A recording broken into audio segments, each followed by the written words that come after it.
ده بضحك على ايه؟ ضحكني معاك. تعال تعال. وجرت الأمور كما خطط لها. وجرت الأمور كما خطط لها. نعم. ارغي يا عم الأمور. كما خطط لها. محمود علاء جديد ولاعب آخر جديد يسقط من بين أيدي جمهور الزمالك.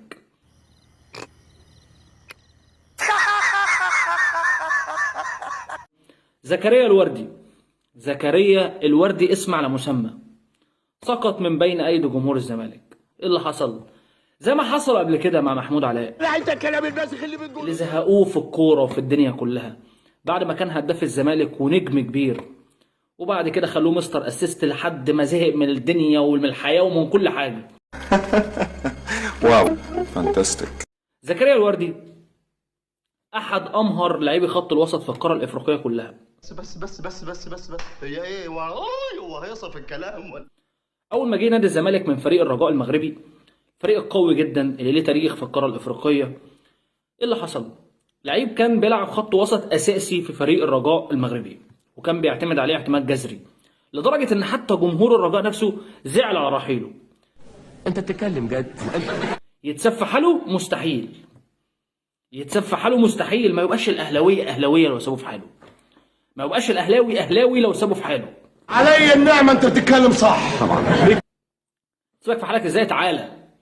تعالى نزهقك، نقف لك على الوحدة. نزهقك ونقف لك على الوحدة لحد ما زكريا الوردي زهق هو كمان. كل ما يلعب ماتش ايه ده مستر اسيست، ده انت لعيب معرفش ايه وبتاع، وانتشرت الليلة واصبح زكريا الوردي ولا كأنه لعيب وردي على الاخر. ده كده عظمة قوي. ده كده عظمة قوي. ابيض مش موجود، ورغم انه لعيب جيد ولكن لم يتحمل ضغوط جماهير النادي الاهلي. شفت الشقاوة روح امك. شفت يا بابا. لحد ما وصل النهارده انه قعد مع المستشار مرتضى منصور وقال له خلاص انا احبطت، انا مش متحمل. ليه بس كده ليه بس كده انا عايز امشي، انا احبطت، انا مش متحمل، انا عايز امشي.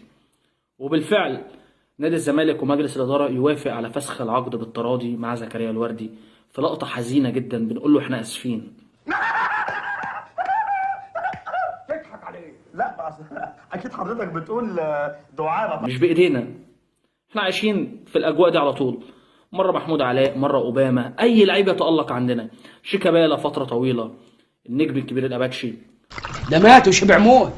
دلوقتي انت يا زكريا، ولكن تاكد ما دام دخلت في وسط اللعيبه اللي بينتقدوا ان انت لعيب كبير وان انت كان ليك مستقبل كبير، وصدقني انك استعجلت.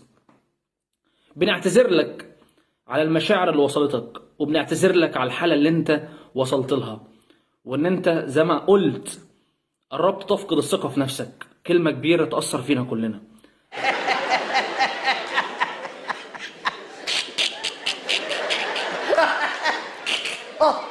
يا قلبي. وردي زهق وحس انه لعيب على الله وانه لعيب تعبان. طب حس كده ازاي؟ من اللي بيوصل له يا جماعه، من الكوميك. الله عليك، احسنت يا ابني والله. بيعجبني. بص اقول لك على حاجه، على الرغم ان انا اختلف ولكن جمهور الاهلي بيلعبها صح. بيلعبها صح. فين اللعيب اللي عندك المميز اللي ممكن يجي منه اقوم مديك واحده، اقوم مديك وحايد كمان، مش واحده. احنا جامدين قوي. لحد ما زهقهم ومشيهم من نادي الزمالك. فزكريا الوردي تصحبك السلامه، وهنفتقدك واسفل لك. احنا هنضحك ضحك. مش ضحك. جمهور الزمالك الحقيقي كان مؤمن بيك، كنا عارفين ان انت لعيب جيد، وكان نفسي مجلس اداره الزمالك يحاول يحتوي اللاعب بعد المرحله اللي هو وصل لها. يا راجل ده حتى يوسف اوباما دقنه تولد زي حالاتي كده، اكتئب هو كمان، وصل مرحله صعبه. محمود علاء كان بيكلم نفسه.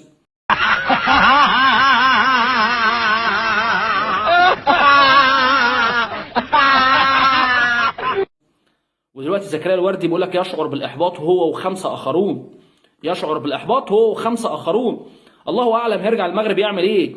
يمكن يغير النشاط اصلا، يمكن يروح يفتح مشروع في المغرب. زهق، وصلوه لمرحله انه زهق من كل حاجه. اللعيب حاسس من جواه ان هو مش لعيب كوره، ان هو على الله، فقد الثقه في نفسه. كلمه كبيره. مش مصدق انه لعيب جامد، بقى حاسس انه لعيب ابيض وردي بجد. يا عالم هيرجع تاني لحالته ولا لا. انت هتندب لي يا اخويا. واتمنى زكريا الوردي يتجاهل كل الكلام ده. بغض النظر انت مشيت من الزمالك، ولكن في قلوبنا اتمنى ترجع وتتدارك الامور سريعا، ترجع بقى لبيتك الرجاء ان شاء الله تتالق، واحنا اللي في يوم من الايام هنيجي نقول اللعيب ده كان عندنا وما عرفناش قيمته، اللعيب ده كان عندنا وجمهور الاهلي زهقوا علينا، واحنا عايشين في الكلام ده بقالنا كتير يا زكريا. كنت لازم تسال عن الاجواء هنا وعن جمهور الاهلي.